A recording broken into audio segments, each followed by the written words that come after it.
Alien 3 was a tough shoot. It was a long shoot, and again, we're working at Pinewood Studios in London, and it's, you know, working through those winter months in freezing cold sound stages, and, you know, everybody gets miserable, everybody gets sick, and that really takes a toll on you. So no kidding, it's really cold here. I think they said this is the coldest weather they've had in 4 years.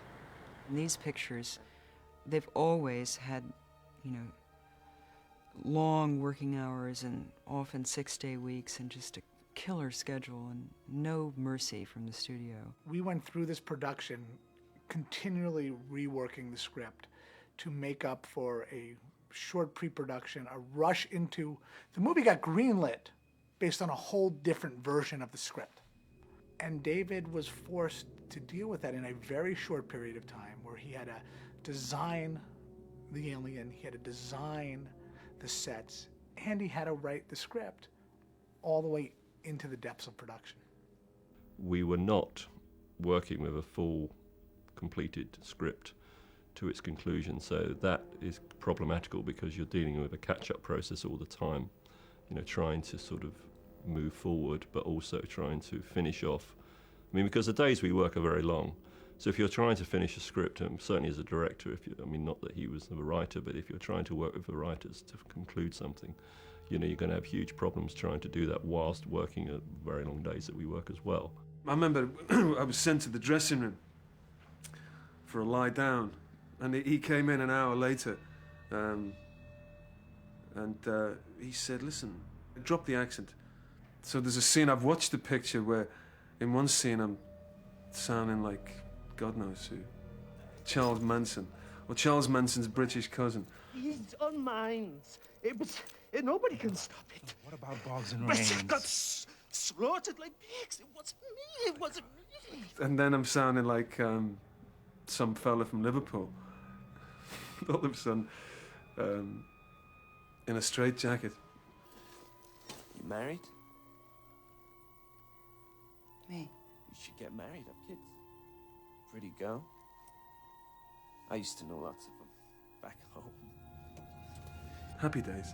Okay, and Paul, let's start with your chin down a little bit more, like he's a little lower than that. There we go. And Roll sound. if you want to take 5. And action.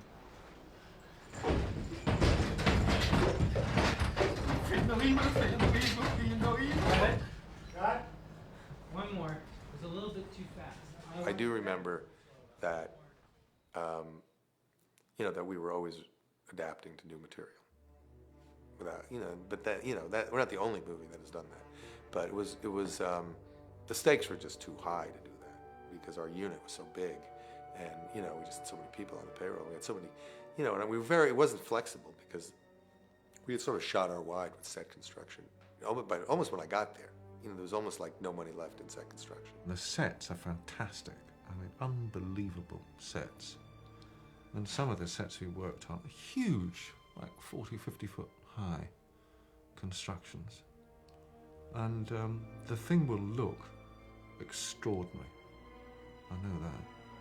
You go onto the set and it's smoky and you see one of the actors in costume and makeup sort of standing by a wall. You're in the movie. You know, never mind the music and all the, you know, the actual whatever it looks like on the screen, which is always different anyway, and the cutting and the editing. It's already all there for you.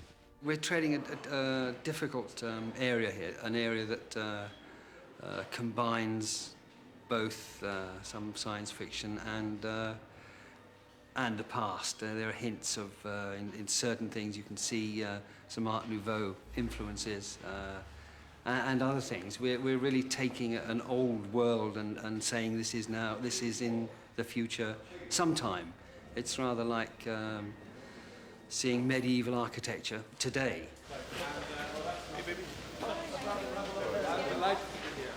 I actually have felt a great camaraderie with these particular actors because a lot of them, we have some mutual friends, and they're sort of, we have similar trainings and stage experience, so I've actually felt more comfortable with this cast than with any of them.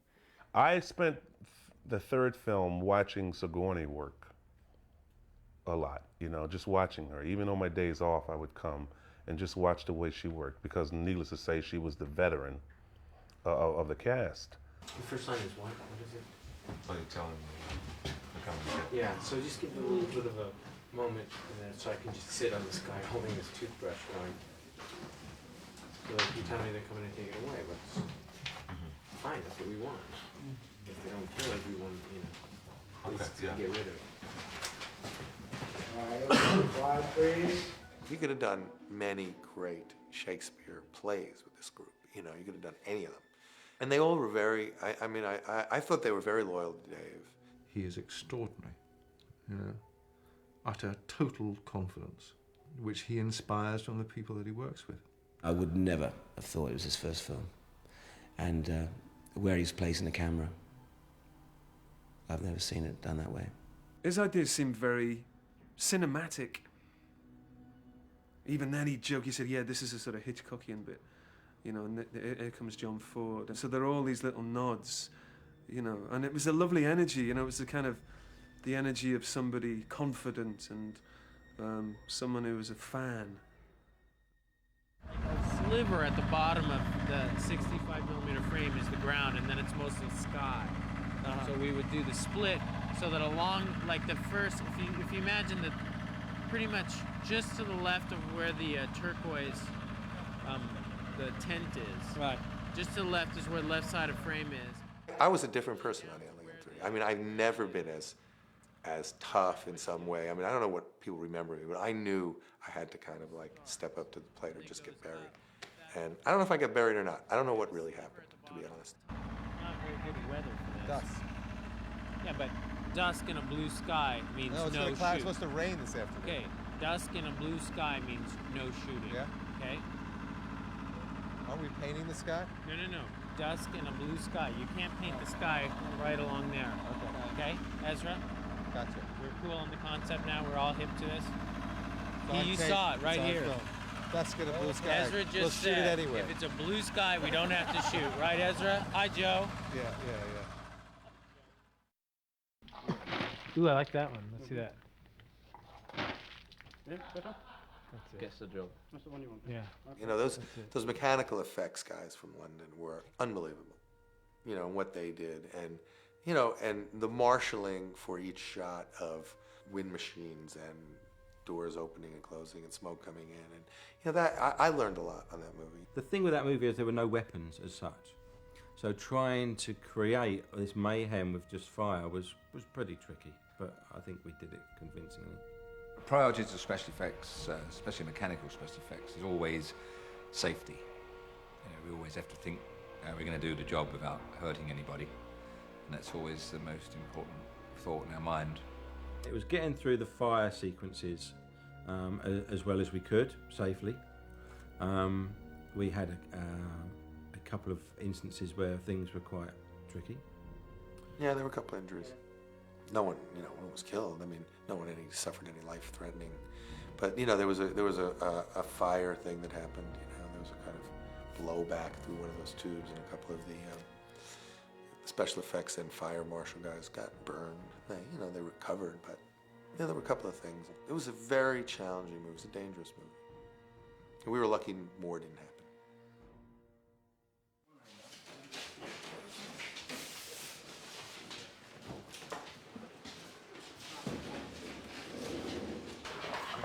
She'll come through, it'll be dark, and then she'll come into this section of the lights. Jordan Cronenworth, who I was a terrific admirer, he actually did Blade Runner, you know, with Ridley. Started the picture, and he got ill, you know. Like in the first week, it wasn't going well. That's kind of just a sad story, to be honest. I mean, my view, first of all, I mean, he's the only person I've ever seen David have reverential respect for as Jordan. I like that a lot. Yeah, can I get something through that window in there? But wait till you see it sprayed down so it's balanced. Okay. My father had Parkinson's disease. He had it for 25 years, and I got there, and I understood it You know, it's this very specific condition. It's not a general condition. And it has a trait that is really, really difficult, which is that you have huge swings of functionality, you know, and you can be almost fully functional, and then you can be like paralyzed, stiff as a board, unable to move. So I get there and I go, you know, Jordan's got Parkinson's disease. I mean, I didn't know it, you know what I mean? So I was going, whoa, you know, that, to add that to the mix. You know, it would really be helpful to us if we could determine exactly the where the master parameters is. of the shot. All right. Well, let's get a camera here. The way these guys work now is that there's got to be somebody who's reading the light meter also. And there were things like crawling into, you know, the inside of a spaceship that's hanging from a crane, right, to get a reading. And, you know, and Jordan, when he was okay, he could go do that. But there were times when it just really wasn't possible. I mean, Jordan's eye never wavered. I think what it was just his ability to get out there and, you know, get all the readings he needed on these enormous sets. I might see over as far as that is where the paper is. That's for close-up. Right, I understand. But if that was out of the way, I would see the muslin, wouldn't I? Yes, you would. Okay. Well, that would be problematic.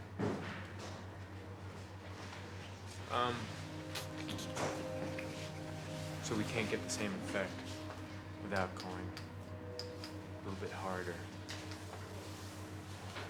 right? David didn't just, you know, David didn't want like some overall light. He wanted, you know, variations and some hot spots and half a stop here. And, that's what Jordan does. So, you know, I think that's, you know, it was just physically very demanding. We ran Jordan's stuff that they'd shot so far. And I thought, Christ, I hope I'm good enough to match this, you know, because it was brilliant.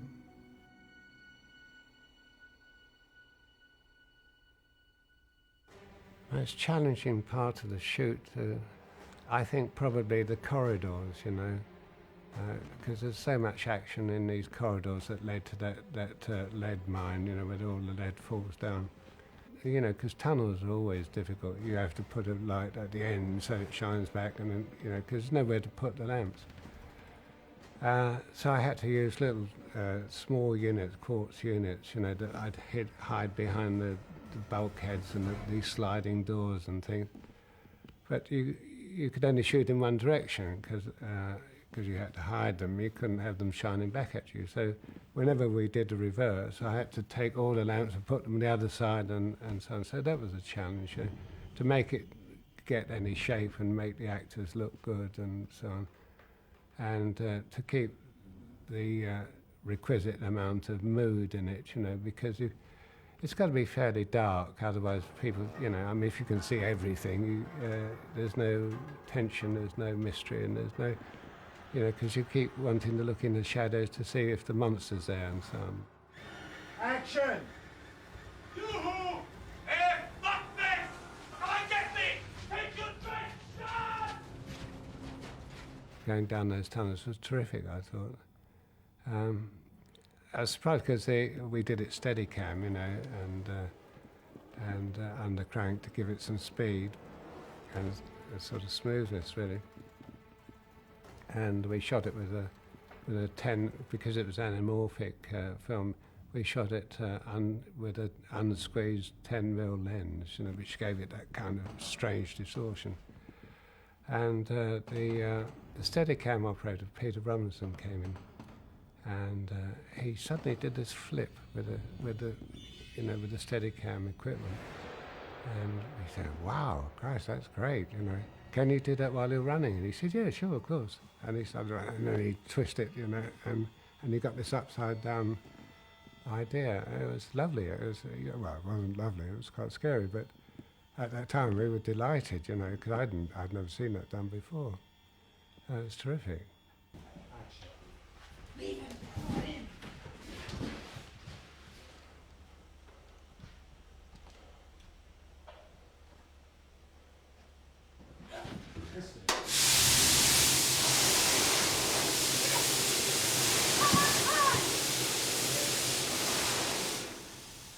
We were shooting from the floor, so the ceiling became more important than the floor, which is the obverse of what generally happens, you know.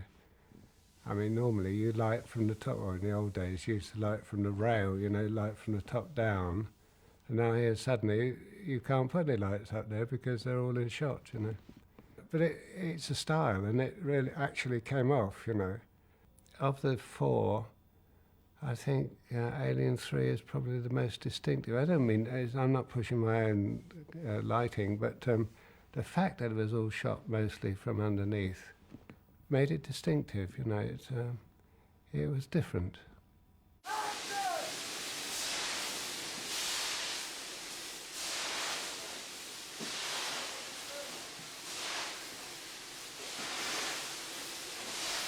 And what amazed me, he conducted the whole unit from this monitor, you know. He used to sit in this monitor and look at the film, and they'd say, you know, via, well, just talking to the camera crew, you know. He'd say, move the camera left, push it in a bit, make a mark there. This is all through the monitor, you know, which amazed me. I'd never seen that before from a director.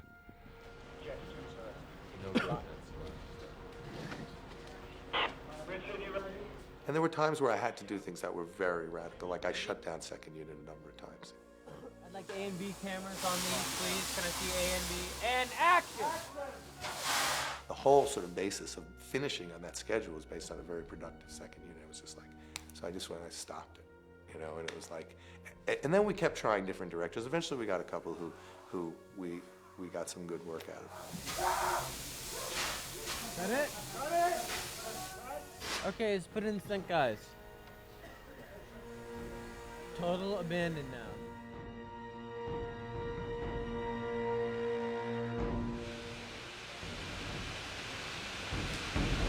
I hope someone goes to see this movie.